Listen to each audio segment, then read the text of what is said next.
Gewone mense, buitengewone God. Getuig. Baie welkom by Getuig Podcast. Hierdie is ons tweede episode en ek wil vir Lizane Raad Titus baie welkom sê. Sy gaan vandag vir ons haar storie vertel. En verseker is Getuig 'n plek vir stories, gewone mense stories in die hande van die buitengewone God. En partykeer is dit stories van hoop, partykeer is dit stories van kwaad, partykeer is dit stories van hartseer, partykeer is dit net 'n storie van bemoediging. En kom ons luister vandag na Lizane, en sy is 'n local hier in Secunda. Sy het nou vir my gesê, sy is al hierso van waar sy ongeveer 5 jaar oud is. Ons gaan nou nie vir haar vra wat sy ouderdom nie, maar ja, sy is nou nie vandag se kind nie. So, is al 'n rukkie. So Lizane, vertel vir ons bietjie meer van jouself en jou journey met die Here. Baie dankie. My rukkie is al 'n wyle. Kom ons los dit daar. En dankie dat ek dit kan deel. Ek het begin met 'n lewe wat Jesus was altyd in die agtergrond. Ek is met hom grootgemaak. Ons het gebid by die etenstafel. Ons het kerk toe gegaan. Hy was net nog altyd daar. Toe gaan jy deur jou sonnaarskool en deur kategese en deur die kerk en hy's enorm. En dit was in my matriekjaar wat ek een oggend op pad skool toe, dit was in my eindeksamen, wat ek so geloop en dink het, en ek het gedink, ek kan nie sien hoe hy 'n verskil maak in my lewe nie. Hy's so lank soos wat dit breed is. So ek het daai oggend met my tienerwysheid, het ek vir God gesê, dankie, maar nee dankie, ek dink ek gaan okay wees op my eie. En dit was soos om die lig af te sit. Dit was 'n onmiddellike alleen. Dit was 'n alleen wat so in jou bene kom vassit het. Maar ja, ek is 'n stubborn enetjie. En ek het vasgebyt vir meer as 'n jaar. Ek het deur my dae gegaan soos normaal. Ek het nie 'n stert gegroei nie, en ek het nie horings gekry nie, en ek het nie ewe skielik 'n behoefte gehad vir dwelms en drank en verkeerde vriende nie. Ek het net aangegaan soos normaal. Met 'n baie koue hart. En net so onseremonieel, soos wat ek hom afgesê het, net so onseremonieel het ek op my knieë gegaan en gesê, I'm sorry. Dit was 'n slegte plan. Maar hierdie keer was dit nie dieselfde soos toe ek hom afgesê het nie. Dit was nie skielik weer om die lig aan te sit nie. Dit was, ek moes werk daarvoor. Sy liefde was dadelik daar, maar ek dink ek moes myself vergewe dat ek gedink het, ek kan dit doen sonder hom. En daai vergifnis het jare gevat. En baie leer, en baie moeilik. Maar op pad hiernatoe, toe het ek gevra dat God my moet wys wat om te sê, en my moet seën. En ek voel ek moet sê, deur alles wat in die lewe gebeur het, deur my slegte besluite, my hardkoppigheid, my alles wat gebeur het, ek was nooit weer alleen nie. En dis my awesome. My God is nie daar ver nie. My God is in my koffie, en in my wakker word, en in my elke dag. En ek sal dit nooit ooit weer prys gee nie. Ja. Dis my interessant dat jy gesê, die oomblik toe jy vir God afsê, het jy onmiddellik daai alleen gevoel. En tog weet ons sy genade is groot genoeg, dat maak nie saak wat ons verkeerd doen nie, daar is vergifnis vir ons. Maar dis sleg om ook te weet dat daai gevoel van skuld altyd by ons bly, en dis natuurlik die vyand wat jou wil herinner aan daai keuse wat jy gemaak het, alhoewel jy weer voor God staan met oop en skoon en vergifnis vir wat jy gevra het, jy's jammer. Is dit hartseer om te weet, soos jy nou gesê het, vir jare, en wat 'n impak het dit nie op jou gehad in jou lewe van daai tyd tot nou?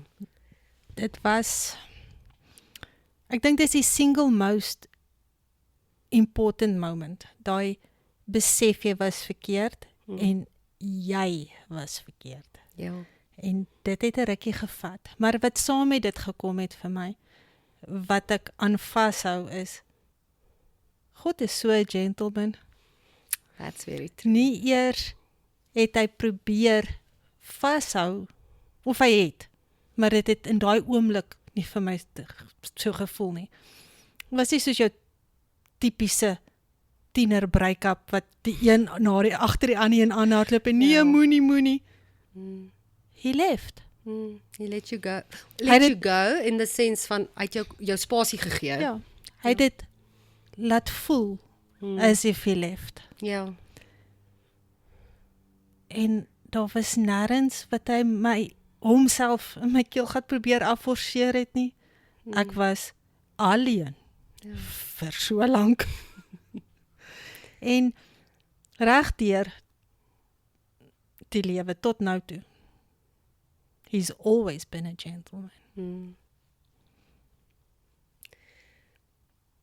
Dit is, jy het nou my storie ook geluister en dit was presies my ondervinding ook in daai, ek het nou 'n 5 jaar periode gehad, waar ek nou natuurlik niks wou weet nie, maar hy was altyd daar, hy het my altyd gehad, maar nooit homself gefors. En ek dink, in my persoonlike lewe het ek myself altyd vertel, maar ek's 'n goeie mens. Ek's 'n goeie mens, ek doen nie al daai dinge, ek het nie al daai goed gaan soek, daai sonde waar ons almal so judgmental is. Ons is dan maar lief daarvoor 'n label. om 'n label te plak en te judge. Jy weet, daai ou se sonde en hierdie ou, ek's daarom nie so erg soos die ou nie.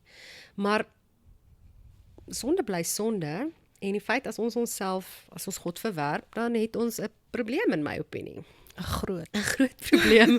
Mense sal nou verskil op daai opinie, maar dis nou maar my opinie en jy stem nou saam. Maar mense is geneig om jouself te regverdig en te sê, I'll roll the dice. Ek sal 'n kans waag met die lewe sonder God. Ek's 'n goeie mens, ek's okay. Maar deep down is daar daai leemte wat jy weet.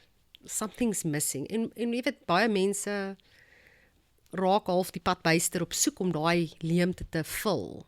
Nou ons wat nou al die pad gestap het, weet wat daai leemte vul. Wat vir my ook uitstaan of by my opkom is die feit dat oordat ek geweet het hy's daar en ek geweet het wat ek doen, het ek geweet dis verkeerd. Ja. En ja, ek het dit probeer rationalize. Ja, ek het dit probeer verdedig. En soos jy sê, dis nie so bad nie. Ja. Dit was so bad. Dit was so bad. Dit is, ja. Want daai afwesigheid van God, daai afwesigheid van sy insaar, deur sy woord, deur sy Heilige Gees, maak ons tog 'n ander mens. Maar dit was risky. Dis, ek weet nie hoe het jy groot geword nie, maar ons generasie se ouers was nogal streng. So wanneer jy stout was, veral by maatjies of 'n ding gekuier het en jy weet, jy gaan nou huis toe, Ja. daar gaan sports wees. Ja, daar's Maar, definitief gevolge. Ja, daar's gevolge. En met God was dit, dis soos om te dobbel, ek dink, as ek nou terugdink daaraan. Ek het geen versekering gehad Ja. oor die dag van môre nie, maar ek was doodseker ek kon dit op my eie doen. Ek sal nou te bang wees om dit ooit weer te doen. Behalwe vir die alleen, die consequences. Net om, ek sê baie keer vir my dogter, net oor dit God in 'n stal gebore was, het nie van hom 'n donkie gemaak nie. So net oor dit ek in 'n huis groot geword het waar God teenwoordig was, het nie gemaak dat ek geweet het wat om te doen nie. En dit het nie my saligheid gekoop nie. En daai verhouding outomaties net laat wees nie, want enige verhouding vergwerk. En mense, ek ervaar nou hier in my hart, jy weet, daai gevoel van, soveel mense gaan deur die lewe, en dan sal hulle sê, dit was vir my beter, ek het minder teespoed gehad, toe ek nie die Here gedien het nie. Die oomblik wat ons mense dink, die oomblik wat jy die Here dien, it's smooth sailing. Ons is gevrywaar van hartseer, ons is gevrywaar van die dinge van die lewe. So baie mense se siening is, ek's beter af sonder. Dit was nou nie my experience, ek was net kwaad vir die Here, maar baie mense het daai gevoel. Maar jy het self ook nou gesê, dat al na daai jaar, en jy dinge regmaak, beteken nou nie jou lewe was skielik smooth sailing, was baie dingetjies waarmee jy ook maar geworstel het, en wat jy mee moes journey, en ek dink, ek ken jou nou al 'n rukkie, en jy het al baie deurbrake in jou lewe gehad, baie struggles, maar baie deurbrake ook. As jy wil, vertel ons miskien net 1 of 2 goedjies wat jy dalk mee gestruggle het, wat jy gemaklik is om mee te deel. En hoe jy uiteindelik deurbraak ervaar het. Ja, daar's so baie. Daar's a life well lived. Ja. My ma het geluister na oudtydse liedjies, but then again, nou dat ek daar ouderdom was, nou is hulle nie meer so oudtyds nie. Nou maar is hulle in lekker. Daar was 'n liedjie oor, ek weet nie wie dit gesing nie, I never promised you a rose garden, en dit is so goed vir my. Net oor dat jy sê, I do, beteken dit nie, dit raak makliker nie. Inteendeel, dink ek, raak dit meer kleurvol. Ek hou van jou beskrywing, dis hy, meer kleurvol. Ja, want dit is soos om met 'n teiken op jou rond te loop, en dis definitief nie boring nie. Van die uitdagings wat ek mee gesukkel het, en dit was die beste part van amper 2 jaar se worsteling, en nog nie heeltemal klaar nie, was my vergifnis journey. Ek was 'n baie kwaad, hardkoppige mens, baie, en die besef dat die Onse Vader baie meer woorde in het, as net dit wat jy geleer het as 'n rympie. Die feit dat jy nie kan vergewe word, totdat jy nie vergewe het nie, was soos om met 'n nat waslap geklap te word, en dit was moeilik. Een van die goed wat ek mee gesukkel het, was die feit dat my pa oorlede was toe ek nog 'n klein dogtertjie was. Min of meer die tyd toe ons Sekunda toe gekom het, ek was 5, en verlang was ek vir hom kwaad. Ek het gedink baie van my grootword kon anderste gewees het, as hy nie besluit het om te selfdood nie, en baie van die keuses en die kwaad wat ek teenoor ander mense gehad het, was eintlik 'n kwaad vir hom. En dit het my gesondheid geïmpakteer. Baie mense het, of ek het al geluister hoe mense getuig en sê, God het hulle genees, want hulle het gedie of gedaai. En dan het ek gedink, ja, dit klink maar 'n bietjie wollerig vir my. Maar daar is waarheid daarin. Daai kwaad groei soos 'n kanker in jou, en jy kom dit nie agter nie. Dit maak jou bitter. En dit was moeilik. Dit was seer. Ek dink die vergifnis journey in my lewe was een van die moeilikstes wat ek al gedoen het.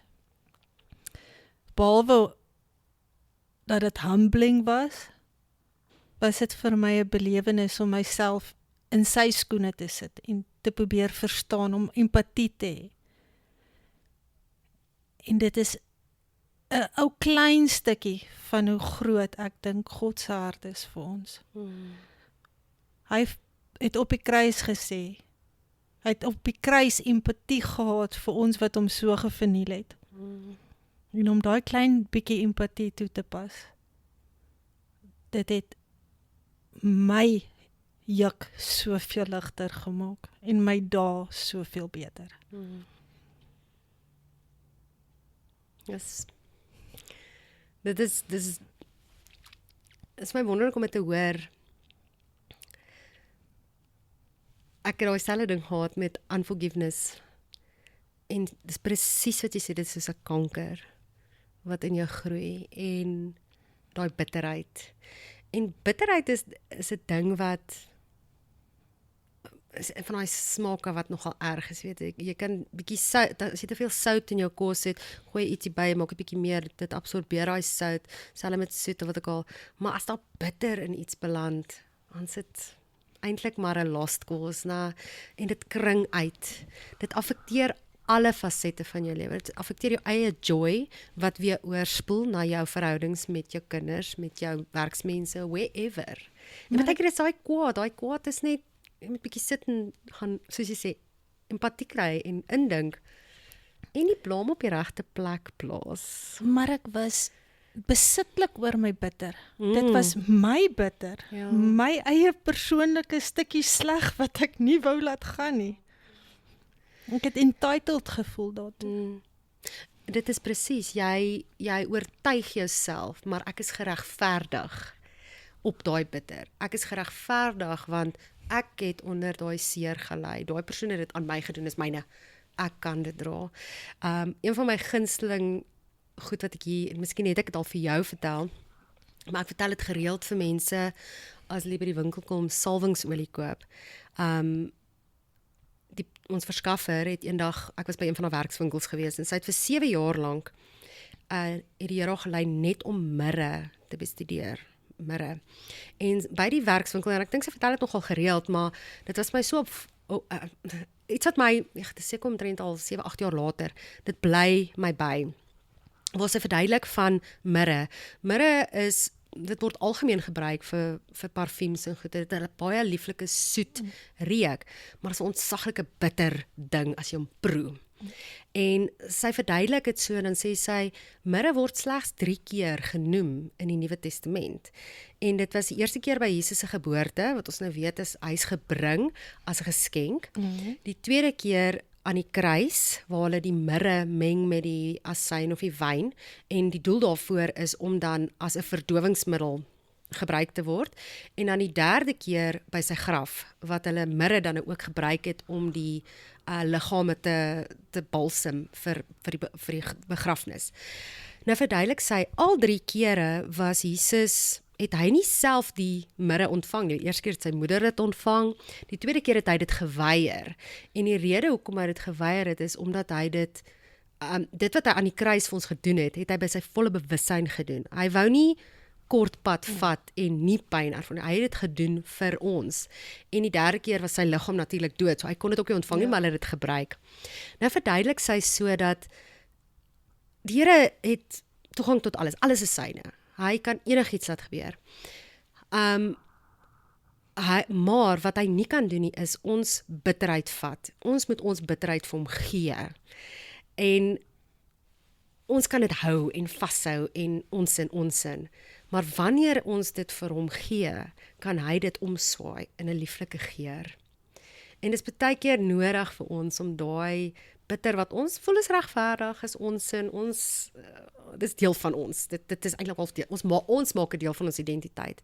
Maar wanneer ons op 'n punt kan kom met 'n journey met forgiveness en so, en ons kan daai bitterheid vir God gee, kan hy daai bitterheid omkeer in 'n lieflike geur, in 'n getuienis, in 'n healing journey. En dit was my so opmerklik om te weet, God is meer van alles, maar hy kan nie daai bitterheid, terug na daai punt wat jy gesê het, van hy's 'n gentleman, hy gaan dit nie kom vat nie, jy moet dit vir hom gee. En net dan kan hy jou help om te heal en te vergewe. En wat ook al jou goeders is waarmee jy in jou persoonlike lewe dan nou struggle.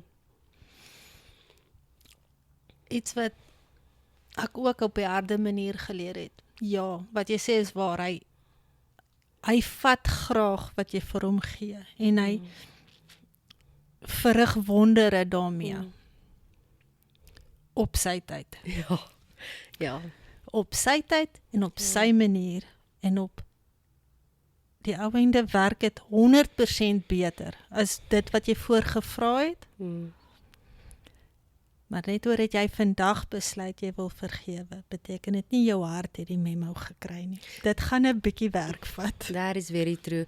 Maar dit is terug na daai ding van die vyand wat nie wil hê ons moet in daai noue verhouding staan met die Here en doen wat hy vra. En hy vra vir ons om te vergewe en daar's baie ander goeders wat ons ook graag in ons wandel met die Here wil doen om hom te behaag. Maar whenever ons daai keuse maak om daai aspek aan te raak, whether it nou is ek het 'n verskriklike meer of ek wil werk aan hierdie verhouding met iemand of vergifnis wat ook al, dan is dit altyd asof soos jy sê daai target. Ja. Dan puls hy so met 'n gloeiende liggie in die nag, nê. Neon sign. Neon sign. Hy weet presies waar om ons te kry en hy weet waar om ons te probeer kniehalter en so, maar ja, dis absolute journey. Maar wanneer ons daai target het, ek weet nie van jou nie, maar vir my is dit ekstra spesiaal, want hoe groter jou target is, hoe nader is jou God. That's true. Ja, dis waar. Maar it's still a constant fight. Ja. As daai gedagtes opkom van herinnering, of weer daai gevoel van unforgiveness, of whatever it is waarmee jy deel, dan moet jy dit sterk aanspreek. Jy en in hoofletters en uitroeptekens. En dit is nie altyd maklik nie.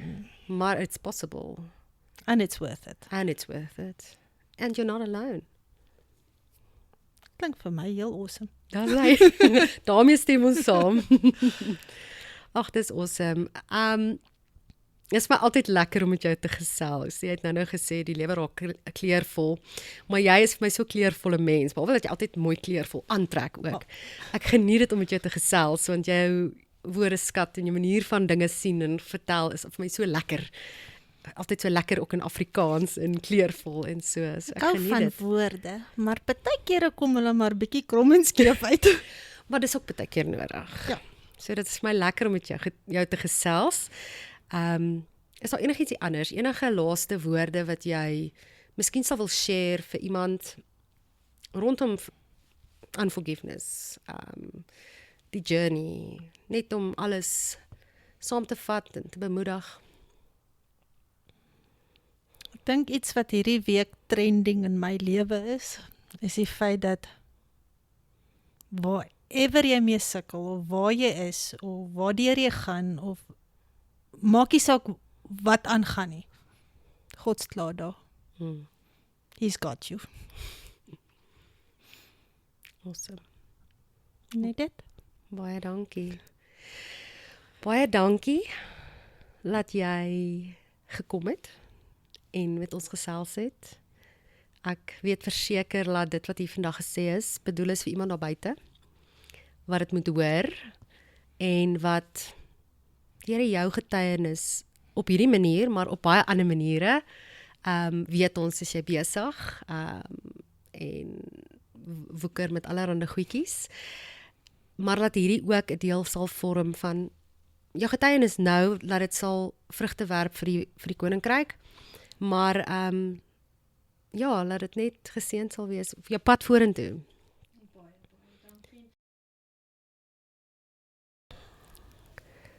Getuig, die podcast is gebore uit seer. Maar hy is hier om jou storie te hoor. En daarom nooi ek jou uit. As jy jou storie wil kom deel met ons, as jy jou storie, jou getuienis wil laat opneem, nooi ek jou uit, kontak ons. Ons inligting sal beskikbaar wees op ons sosiale media. Kontak ons. Ons wil graag met jou gesels. Ons wil graag jou storie opneem, sodat dit ook uit kan gaan en op die ore kan val wat God bepaal. Ons sien uit om jou storie te hoor.